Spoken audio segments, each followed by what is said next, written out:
जय हिंद प्यारे साथियों, आप सभी का स्वागत है ज्ञानपीठ जीके पॉइंट के इस यूट्यूब चैनल पर। दोस्तों, आइए शुरू करते हैं स्टैटिक जीके का एक और मॉक टेस्ट। आज है 12 जनवरी और 12 जनवरी को हम मनाते हैं स्वामी विवेकानंद की जयंती। तो स्वामी विवेकानंद जी को याद करते हुए, उनके बताए हुए रास्ते पर चलते हुए हम शुरू करेंगे आज का मॉक टेस्ट। और स्वामी विवेकानंद का जन्मदिन हम हर साल 12 जनवरी को राष्ट्रीय युवा दिवस के रूप में मनाते हैं। ठीक है, विवेकानंद जो है युवाओं के प्रेरणा स्रोत रहे हैं। उनके द्वारा जो भी युवाओं को अपना कार्य करने के लिए जो भी बातें बताई गई हैं, तो उनको अपने अंदर आत्मसात करें। ठीक है, और उनका स्मरण करते हुए आज की क्लास हम शुरू करते हैं। तो पहला प्रश्न क्या कहता है आपकी स्क्रीन पर?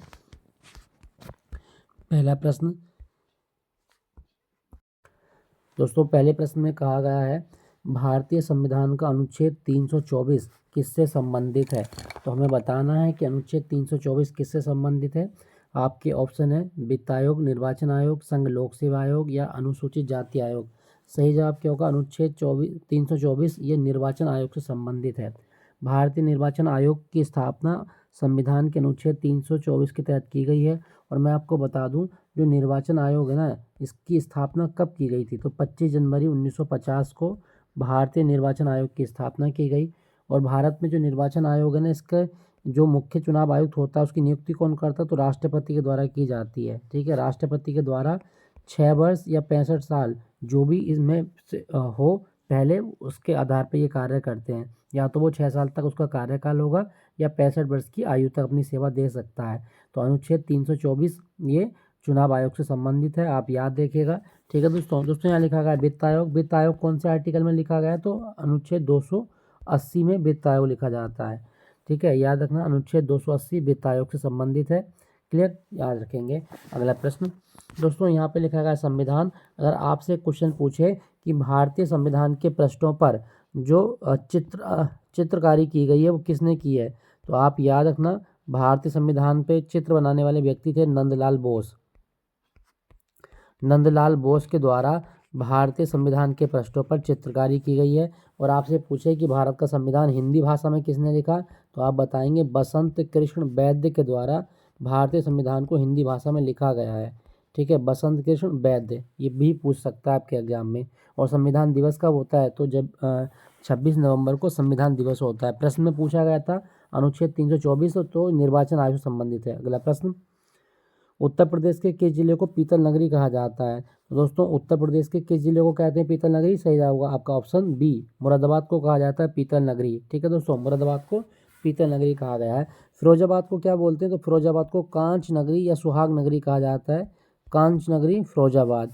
खुर्जा, आप जानते हैं इसको ceramic city of Uttar Pradesh कहा जाता है। खुर्जा बुलंदशहर में है और ये अपने सिरेमिक मिट्टी के बर्तनों के लिए प्रसिद्ध है। तो सिरेमिक सिटी खुर्जा को कहा जाता है। सहारनपुर, ये लकड़ी पर नक्काशी यानी कि वुड कार्विंग के लिए फेमस है। वुड कार्विंग, ये भी आप याद रखना, वुड कार्विंग के लिए कौन सा जिला फेमस है? वो है आपका सहारनपुर। क्लियर, याद रखिएगा। उत्तर प्रदेश के किस जिले को पीतल नगरी कहा गया? मुरादाबाद को कहा जाता है। रामगंगा नदी यहाँ बहती है, तो ये भी आप याद रखना। दोस्तों, अगर आपसे पूछे कि उत्तर प्रदेश दिवस हर साल कब होता है, तो 24 जनवरी को उत्तर प्रदेश दिवस मनाया जाता है।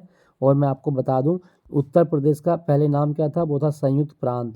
संयुक्त प्रांत, और संयुक्त प्रांत जो है इसकी स्थापना कब हुई थी? तो 1937 में उत्तर प्रदेश की स्थापना संयुक्त प्रांत के रूप में की गई थी। और संयुक्त प्रांत को उत्तर प्रदेश नाम कब दिया गया था? तो आप बताएंगे 1950 में संयुक्त प्रांत को नाम उत्तर प्रदेश दिया गया था। किसके कहने पर दिया गया था? तो संयुक्त प्रांत का जो उत्तर प्रदेश नाम पड़ा वो गोविंद वल्लभ पंत के कहने पर पड़ा था। क्लियर, याद रखिएगा। हमसे पीतल नगरी पूछा गया, आंसर होगा अपना मुरादाबाद। ठीक है, याद रखिएगा। अगला प्रश्न, नीति आयोग के वर्तमान पदेन अध्यक्ष कौन है? दोस्तों, नीति आयोग का अध्यक्ष हमेशा कौन होता है? तो नीति आयोग बना था 2015 में। ठीक है, भारत सरकार का एक थिंक टैंक है। ये अपने विचार साझा करने के लिए, नवाचार के लिए ये बात करता है। और नीति आयोग के पदेन अध्यक्ष होते हैं भारत के प्रधानमंत्री। ऑप्शन बी आपका सही जवाब है। नीति आयोग एक तरीके की निर्जीव संस्था वर्तमान में है, कोई काम नहीं करती है नीति आयोग। ठीक है, जिस उद्देश्यों के साथ ही बनाई गई थी, तो कोई भी इसका एक प्रभावी काम हमको नहीं दिखता आज के टाइम में। बस निर्जीव वस्तु की तरह एक ये आयोग हो चुका है।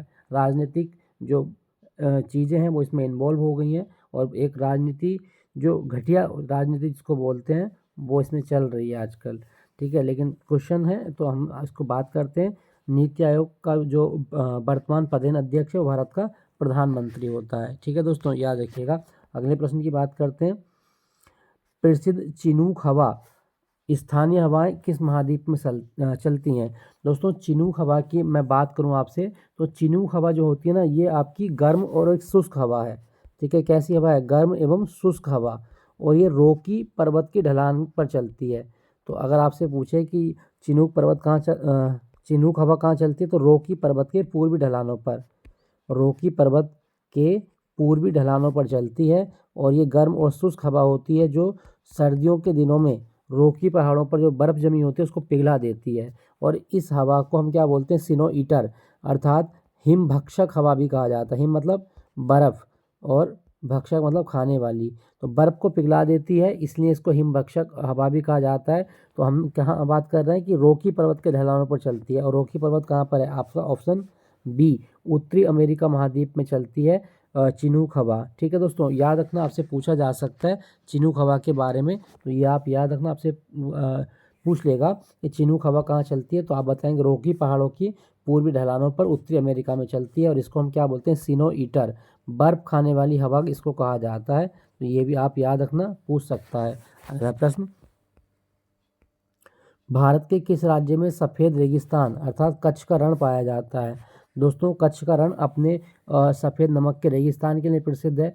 तो ये कहाँ मिलेगा? सही जवाब होगा आपका ऑप्शन बी, गुजरात में है कच्छ का रण, ठीक है दोस्तों, गुजरात में कच्छ का रण है। तो आप याद रखना, आपसे पूछ सकता है।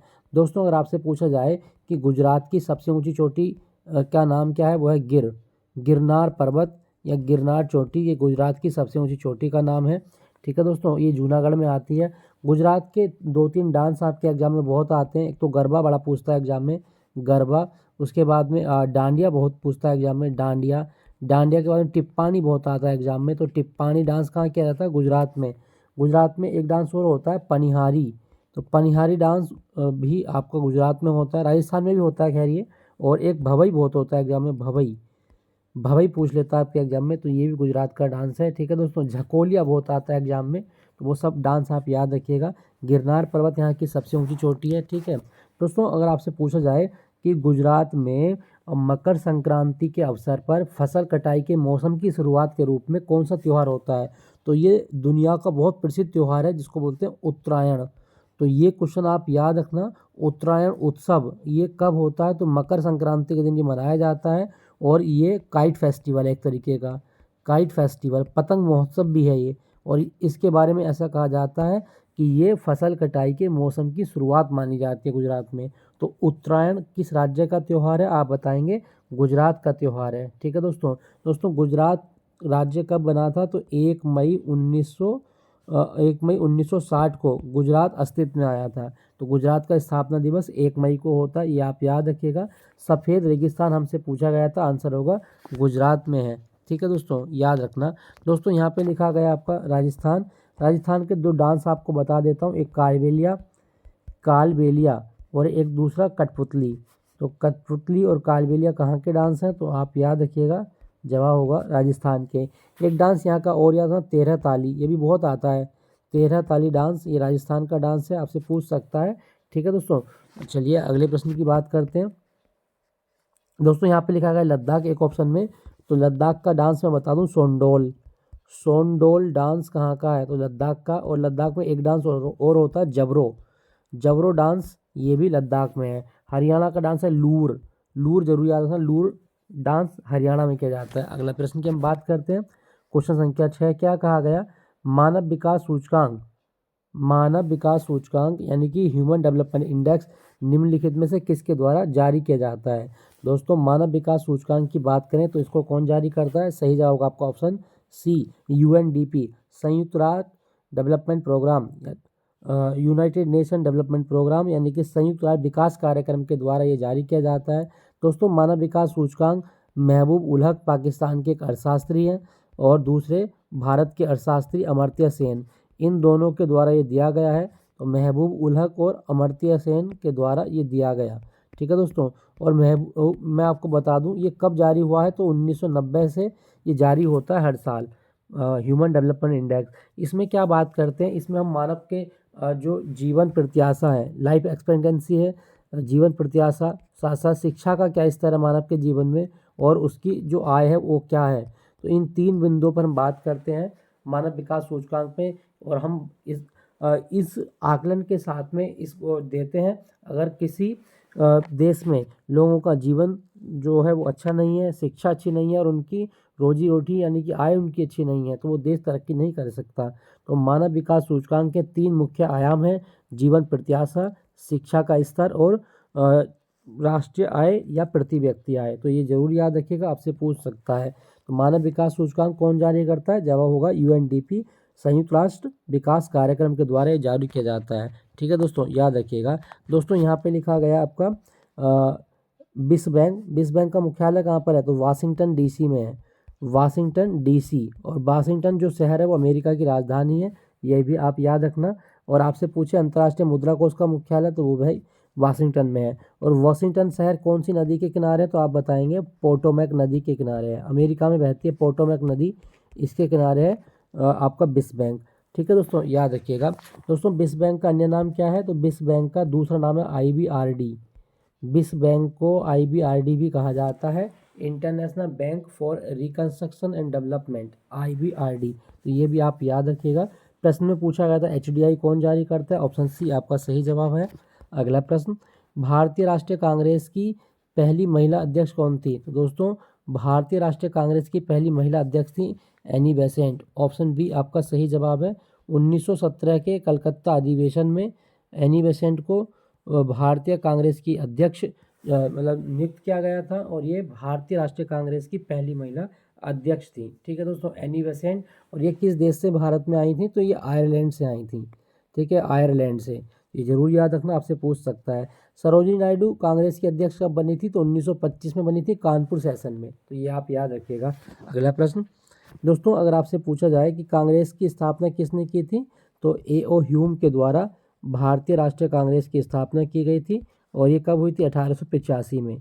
1885 में की गई थी भारतीय राष्ट्रीय कांग्रेस की स्थापना। अगला प्रश्न, क्या कहा गया? डायनामाइट का आविष्कार किसने किया था? दोस्तों डायनामाइट जो होता है ना, एक तरीके का विस्फोटक होता है। तो हमें बताना है कि डायनामाइट का आविष्कार किसने किया।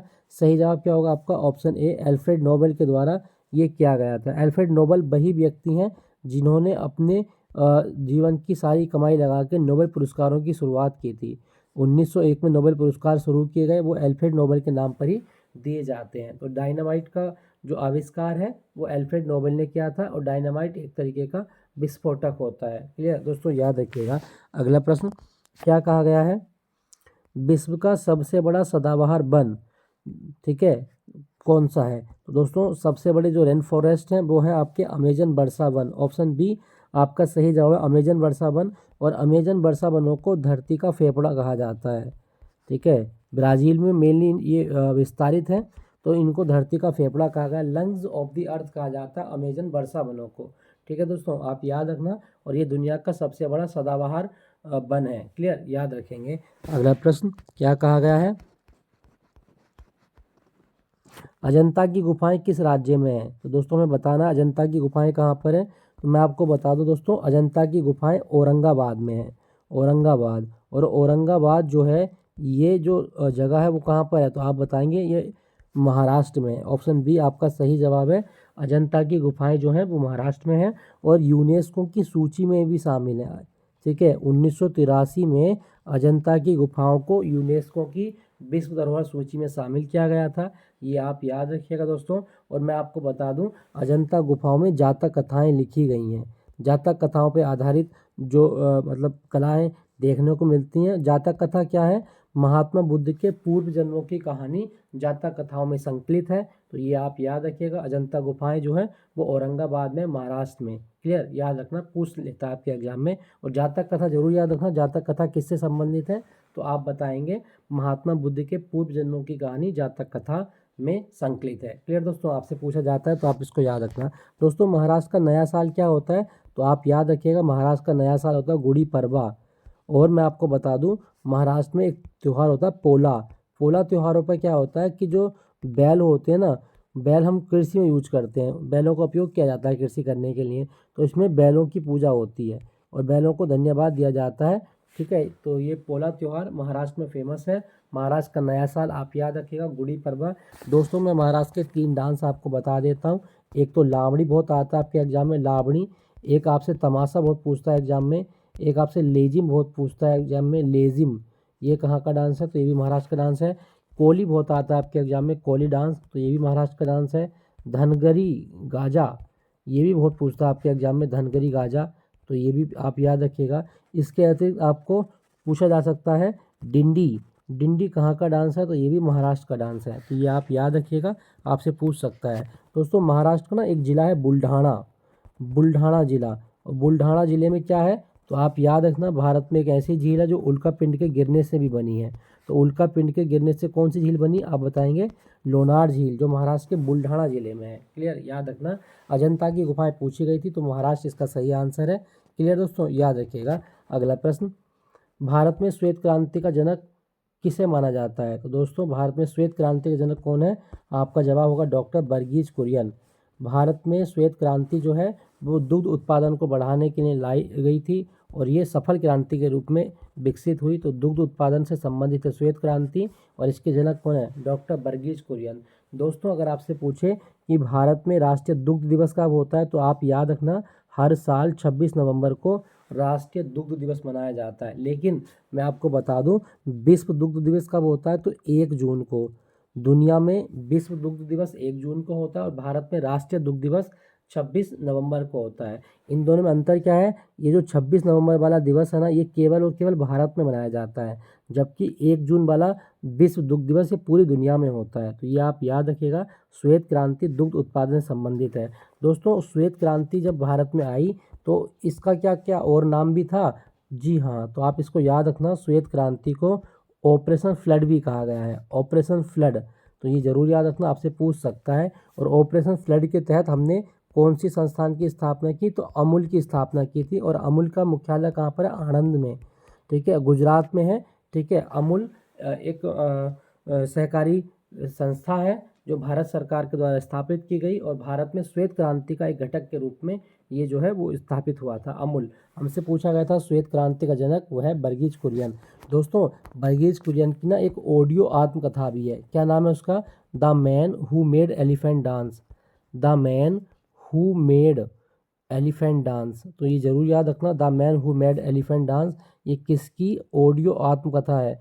जवाब होगा वर्गीज कुरियन की आत्मकथा है, the man who made elephant dance. श्वेत क्रांति पूछा गया था, वर्गीज कुरियन इसका सही आंसर है। अगला प्रश्न, भारतीय संविधान के किस संशोधन द्वारा शिक्षा के अधिकार को मौलिक अधिकार बनाया गया है? तो दोस्तों कौन सा संविधान संशोधन था? आंसर होगा 86वां संविधान संशोधन 2002 के द्वारा जो शिक्षा का अधिकार है उसको मौलिक अधिकार बनाया गया है। और कौन सा अनुच्छेद हमने ऐड किया? अनुच्छेद 21A के तहत ये प्रावधान हमने किया था कि 6 से 14 वर्ष तक के बच्चों को निःशुल्क और फ्री शिक्षा उनका मौलिक अधिकार है। तो 86वां संविधान संशोधन जो है वो शिक्षा के अधिकार को मौलिक अधिकार बनाने के लिए किया गया था और अनुच्छेद 21A में ये प्रावधान किया गया है। ठीक है दोस्तों, 2002 भी आप इसको याद रखिएगा। दोस्तों अगर क्वेश्चन पूछा जाए कि भारत में शिक्षा दिवस कब होता है, तो आप याद रखना, हर साल 11 नवंबर को मनाया जाता है राष्ट्रीय शिक्षा दिवस, और ये जयंती होती है भारत के पहले शिक्षा मंत्री मौलाना अबुल कलाम आज़ाद की। ठीक है दोस्तों, आपसे पूछा जाए तो ये आप याद रखिएगा। और मैं आपको बता दूं शिक्षा किस सूची का विषय है, तो शिक्षा भारतीय संविधान के तहत समवर्ती सूची का विषय है, जिसपे केंद्र सरकार और राज्य सरकार दोनों अपने अपने कानून बना सकती है। क्लियर दोस्तों, याद रखिएगा। दोस्तों अगर आपसे पूछा जाए संविधान संशोधन की प्रक्रिया कौन से अनुच्छेद में है, तो आप याद रखना अनुच्छेद 368 में संविधान संशोधन की प्रक्रिया का उल्लेख है। और भारत में जो संविधान संशोधन की प्रक्रिया ली गई है वो दक्षिण अफ्रीका के संविधान से ली गई है, तो ये भी आप याद रखिएगा। ठीक है दोस्तों, संविधान दिवस आपको पता ही है 26 नवंबर को मनाया जाता है। तो इसका सही जवाब क्या होगा? शिक्षा का अधिकार 86वें संविधान संशोधन के द्वारा मौलिक अधिकार बनाया गया था। अगला प्रश्न, प्रकाश संश्लेषण के दौरान पौधे कौन सी गैस छोड़ते हैं? तो दोस्तों जब भी प्रकाश संश्लेषण होता है तो पौधे क्या काम करते हैं कि जो कार्बन डाइऑक्साइड है इसको तो वो ग्रहण करेंगे और ऑक्सीजन को छोड़ते हैं। तो कौन सी गैस छोड़ते हैं दोस्तों? सही जवाब क्या होगा? ऑक्सीजन छोड़ते हैं। ऑक्सीजन। तो ऑप्शन सी आपका सही जवाब है, ऑक्सीजन छोड़ते हैं। ठीक है दोस्तों। दोस्तों मैं आपको बता दूं, अगर आपसे प्रश्न में पूछा जाए कि प्रकाश संश्लेषण में ऊर्जा का रूपांतरण कैसे होता है। देखो, प्रकाश संश्लेषण क्या क्रिया है कि सूर्य के प्रकाश की उपस्थिति में पौधों की पत्तियों में उपस्थित क्लोरोप्लास्ट या जिसको क्लोरोफिल बोलते हैं, उसकी प्रेजेंस में पौधे अपना खाना बनाते हैं। तो इसमें ऊर्जा रूपांतरण कैसे होता है, हमें सूर्य से क्या मिल रही है, सौर ऊर्जा मिल रही है। सौर ऊर्जा, जब सौर ऊर्जा पौधों की पत्तियों में पड़ती है तो पौधों की पत्तियों में खाना बनने लगता है, यानी कि ग्लूकोज बनने लगता है। तो सौर ऊर्जा किस में कन्वर्ट हो गई, रासायनिक ऊर्जा में। तो पहला तो आप यही याद रखना कि प्रकाश संश्लेषण की क्रिया में ऊर्जा का रूपांतरण कैसे होता है। तो आप बताएंगे सौर ऊर्जा रासायनिक ऊर्जा में परिवर्तित हो जाती है। ठीक है दोस्तों, सौर ऊर्जा रासायनिक ऊर्जा में परिवर्तित हो जाने से ये ऊर्जा का रूपांतरण इस क्रम में हो जाता है। और मैं आपको एक चीज़ और बता देता हूँ दोस्तों, अगर आपसे पूछे कि प्रकाश संश्लेषण क्या रात में होता है, तो हमेशा रात में नहीं होता। प्रकाश संश्लेषण केवल दिन में होता है, क्योंकि सूर्य का प्रकाश जो है वो दिन में आता है। ठीक है दोस्तों, याद रखिएगा। तो आपसे पूछा जाए कभी कि जो प्रकाश संश्लेषण है उसमें पौधे कौन सी गैस छोड़ते हैं, तो आप बताएंगे ऑक्सीजन छोड़ते हैं और कार्बन ऑक्साइड ग्रहण कर लेते हैं। क्लियर दोस्तों, याद रखिएगा। दोस्तों अगर आपसे पूछा जाए दुनिया का सबसे बड़ा फूल कौन सा है, तो आप याद रखना रेफलेशिया। रेफलेशिया दुनिया का सबसे बड़ा फूल है, जिसका व्यास 1 मीटर तक होता है। ठीक है दोस्तों, अगले प्रश्न की बात करते हैं। अगला प्रश्न, गांधी इरविन समझौता कब हुआ था। तो दोस्तों गांधी इरविन समझौता हुआ था 5 मार्च 1931 को। और ये गांधी इरविन समझौता क्या था, देखो 5 मार्च 1931 को दिल्ली में ये समझौता हुआ था। इसमें क्या निर्णय लिया गया कि जो गांधी जी ने CDM किया था ना, सविनय अवज्ञा आंदोलन, उसको बंद करवाया गया। साथ साथ जो नमक कानून अंग्रेज लेके आए थे, नमक कानून में छूट मिली भारतीयों को। आंदोलन के दौरान भारतीयों की जो संपत्ति जब्त की गई थी वो भारतीयों को वापस दे दी गई। और साथ साथ क्या हुआ था कि कांग्रेस ने द्वितीय गोलमेज सम्मेलन में भाग लेने का फैसला भी किया था। तो गांधी इरविन समझौता हुआ था 1931 में। ठीक है, 5 मार्च को, और ये दिल्ली में हुआ था। क्लियर, याद रखना। दोस्तों अगर आपसे पूछा जाए कि महात्मा गांधी जो हैं ये अर्धनग्न कब और कहाँ हुए थे, तो 1921 में महात्मा गांधी जी अर्धनग्न हुए थे। और कहाँ पर, मदुरई में हुए थे। ठीक है, मदुरई में। तो ये भी आप याद रखिएगा। अगला प्रश्न, भारत की सबसे लंबी दूरी तय करने वाली ट्रेन कौन सी है। दोस्तों भारत की सबसे लंबी दूरी तय करने वाली ट्रेन है विवेक एक्सप्रेस। और विवेक एक्सप्रेस के बारे में मैं आपको बता दूं दोस्तों, ये जो एक्सप्रेस है ना, ये स्वामी विवेकानंद की 150वीं जयंती पर शुरू की गई थी 2011 में। ठीक है, तो ये भारत की सबसे दूरी तय करने वाली ट्रेन है, जो कहाँ से कहाँ चलती है, तो ये असम के डिब्रूगढ़ से चलती है और तमिलनाडु के कन्याकुमारी तक आती है। ठीक है, कन्याकुमारी तक, तो ये जरूर याद रखना, असम के डिब्रूगढ़ से चल के कन्याकुमारी तक आती है। और ये भारत की सबसे लंबी दूरी तय करने वाली ट्रेन है। कभी क्वेश्चन पूछे कि विवेक एक्सप्रेस का नाम विवेक एक्सप्रेस क्यों रखा, तो आप बताइएगा कि स्वामी विवेकानंद की 150वीं जयंती पर ये शुरू की गई थी, इसलिए इसका नाम विवेक एक्सप्रेस रखा गया है। क्लियर, याद रखना। अगला प्रश्न, संयुक्त राष्ट्र संघ का मुख्यालय कहाँ पर है। दोस्तों संयुक्त राष्ट्र संघ बना कब था, तो 24 अक्टूबर 1945 को ये बना था। और इसका मुख्यालय कहाँ पर है, आप बताएंगे न्यूयॉर्क शहर में है। ऑप्शन सी आपका सही जवाब है, न्यूयॉर्क शहर। दोस्तों अगर आपसे पूछा जाए कि UNO का जो प्रथम सचिव महासचिव थे कौन थे, तो वो थे त्रिवेगली। नॉर्वे के एक राजनेता थे त्रिवेगली। जब इसकी स्थापना हुई तो पहले महासचिव बने थे त्रिवेगली। क्लियर, तो UNO का मुख्यालय न्यूयॉर्क शहर में है और इसकी स्थापना 24 अक्टूबर 1945 को हुई थी। अगला प्रश्न, प्रसिद्ध कामाख्या देवी मंदिर किस राज्य में है। दोस्तों कामाख्या देवी मंदिर जो है ना, ये अम्बुबाची मेले के लिए प्रसिद्ध है, अम्बुबाची मेला। और अम्बुबाची मेला कहाँ लगता है, तो आप बताएंगे गुवाहाटी में लगता है। और गुवाहाटी कहाँ पर है दोस्तों, तो वो है आपका असम में। सही जवाब होगा आपका ऑप्शन बी, असम में है अम्बुबाची मेला। क्लियर दोस्तों, याद रखना, आपसे पूछा जा सकता है। दोस्तों मैं आपको बता दूं, असम में ना 2-3 डांस बहुत आते हैं आपके एग्जाम में, जैसे बिहू बहुत पूछता है आपके एग्जाम में, बिहू डांस। और उसके अलावा कली गोपाल या भोरताल डांस बहुत पूछता है। कली गोपाल बहुत पूछता है एग्जाम में, कली गोपाल। तो ये भी आप याद रखिएगा, कली गोपाल डांस। और मैं आपको एक डांस और बता देता हूँ, वो कौन सा आपका ओजपाली। ओजपाली डांस भी कहाँ पर किया जाता है, तो असम में किया जाता है। ठीक है दोस्तों, असम। और असम के बारे में एक त्यौहार याद रखना, मी दम मी फी। मी दम मी फी, ये अहोम राजाओं का जो अहोम समुदाय है ना, उसके द्वारा मनाया जाता है। कामाख्या मंदिर कहाँ पर है, असम में है।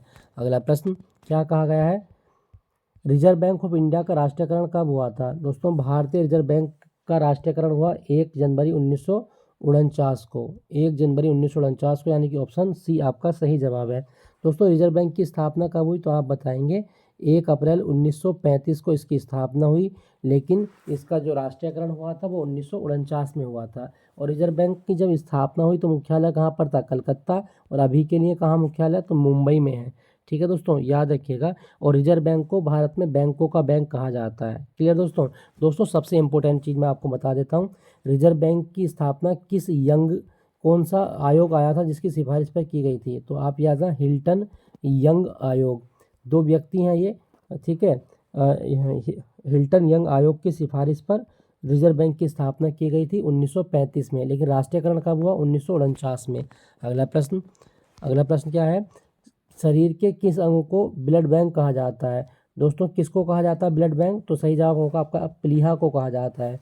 क्यों कहा जाता है दोस्तों, जब हमारे चोट लगने पर ब्लड निकल जाए, ठीक है, तो ब्लड हमारा कहाँ से बनता है, तो उसको कहा जाता है स्प्लीन, यानी कि प्लीहा से बनता है। प्लीहा हमारे रक्त का भंडारण करता है, साथ साथ ये जो पुरानी आरबीसी होती हैं उनको रिप्लेस करके नई आरबीसी भी बनाता है। तो ये है आपका ब्लड बैंक, ये आप याद रखिएगा प्लीहा। प्लीहा के बारे में बता दूं, ये एंटीबॉडी प्रोडक्शन भी करता है। ठीक है, एंटीबॉडीज़ का प्रोडक्शन भी करेगा, तो ये हमारे रोगों से शरीर को बचाता रहेगा। ठीक है, रोगों से रक्षा भी करता है हमारी प्लीहा। दोस्तों यहाँ पे लिखा गया हृदय, अगर आपके एग्जाम में क्वेश्चन आए कि मानव हृदय में कितने चैम्बर होते हैं, तो 4 चैम्बर होते हैं। और हृदय का अध्ययन क्या कहलाता है, कार्डियोलॉजी कहलाता है। तो कार्डियोलॉजी हृदय विज्ञान है, ये भी आप याद रखना। मानव के हृदय में कितने चैम्बर हैं, 4 चैम्बर है। और मानव का हृदय 1 मिनट में कितनी बार धड़कता है, तो आप बताएंगे 72 बार धड़कता है, 72 बार। ठीक है दोस्तों, याद रखिएगा। अगला प्रश्न, बुल और बियर जो शब्द हैं वो किससे संबंधित हैं। दोस्तों बुल और बियर की मैं बता दूं, तो अगर हम कहते हैं बुल, यानी कि मार्केट बुल है, बुलिश हो रही है, तो इसको क्या बोलेंगे, जब शेयर मार्केट में शेयर के दाम ऊपर जाते हैं तो उसको बुलिश कहा जाता है। बेयरिश मार्केट क्या होता है, तो बेयरिश मार्केट में शेयरों की जो कीमत है वो नीचे आती है। तो बियर और बुल शेयर मार्केट से संबंधित है, ऑप्शन सी आपका सही जवाब है, शेयर मार्केट। दोस्तों अगर आपसे पूछा जाए कि भारत में जो बॉम्बे स्टॉक एक्सचेंज है इसकी स्थापना कब हुई थी, तो मैं आपको बता दूं दोस्तों, बॉम्बे स्टॉक एक्सचेंज की स्थापना जो हुई वो हुई थी आपकी 1875 में। और ये कहाँ पर है, तो वो है आपका दलाल स्ट्रीट में, दलाल स्ट्रीट मुंबई में है। तो ये जरूर याद रखना, आपसे पूछ सकता है कि दलाल स्ट्रीट कहाँ पर है, तो भारत में जो सबसे बड़ा शेयर बाजार है वो दलाल स्ट्रीट ही लगता है, मुंबई में। और बॉम्बे स्टॉक एक्सचेंज की स्थापना 1875 में की गई थी, तो ये भी आप याद रखिएगा। ठीक है दोस्तों, आपसे पूछा जा सकता है। दोस्तों अगर आपसे प्रश्न में पूछा जाए कभी आपके एग्जाम में कि भारत में खेल दिवस कब होता है, तो 29 अगस्त को भारत में खेल दिवस होता है। और किसकी जयंती होती है, मेजर ध्यानचंद की जयंती होती है, ध्यानचंद। क्लियर, याद रखना ध्यानचंद की जयंती है, तो ये भी आपसे पूछा जा सकता है। तो बुल और बियर दोनों शेयर मार्केट की टर्म है। तो दोस्तों ये था आज का स्टैटिक जीके का मॉक टेस्ट, 20 प्रश्नों का अभ्यास किया। आई होप आपको सेशन अच्छा लगा होगा। अच्छा लगे तो अपने दोस्तों के साथ में शेयर कीजिएगा, और चैनल को सब्सक्राइब करके नोटिफिकेशन ऑन कर लीजिए, जिससे क्लास का जो नोटिफिकेशन है वो आपको टाइम टू टाइम मिलता रहे। फिर मुलाकात होगी दोपहर के क्लास में यूपी जीके के साथ में, तो आप मेरे साथ बने रहिएगा। ठीक है दोस्तों, चलिए अपना ख्याल रखिएगा। Thank you for watching Jnanpith GK point.